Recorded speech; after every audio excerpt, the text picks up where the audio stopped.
المنتخب المغربي ربح كاس افريقيا، فوقاش هذا الشيء في عام 1976، النسخه العاشره من كاس افريقيا اللي كانت تنظمات في اثيوبيا. وفي هذه النسخه من كاس افريقيا المنتخب المغربي كان على شويه غادي يودع الحياه.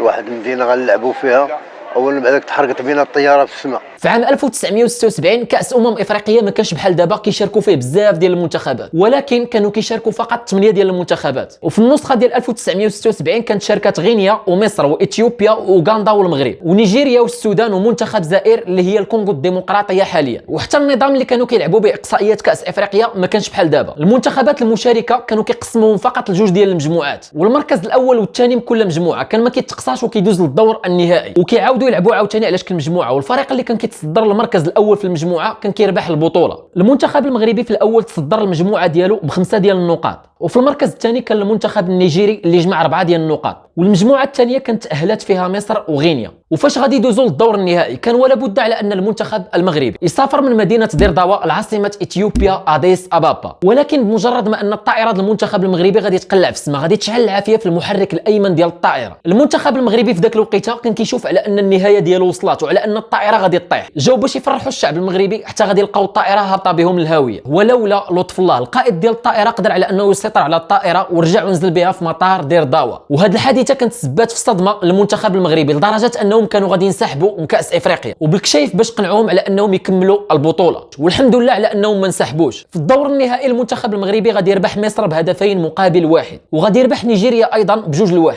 وفي اخر مباراه غادي يتعادل مع غينيا ب1-1، الهدف اللي ماركاه اللاعب المغربي احمد مكروح في الدقيقه 86. وبسبب هذا الهدف تصدرنا المركز الاول في المجموعه ب7 ديال النقاط، ودينا الكاس لاول واخر مره في التاريخ.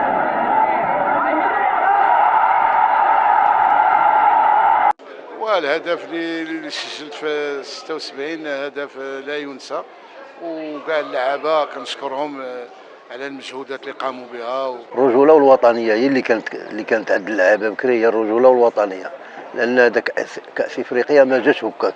وان شاء الله نتمناو على اننا نديو كاس افريقيا هذه السنه، علاش لا. في الاخير ما تنساش على انك دير فالو الباج باش يوصلوك الفيديوهات جداد. نتلاقاو في فيديو جاي ان شاء الله، والسلام عليكم.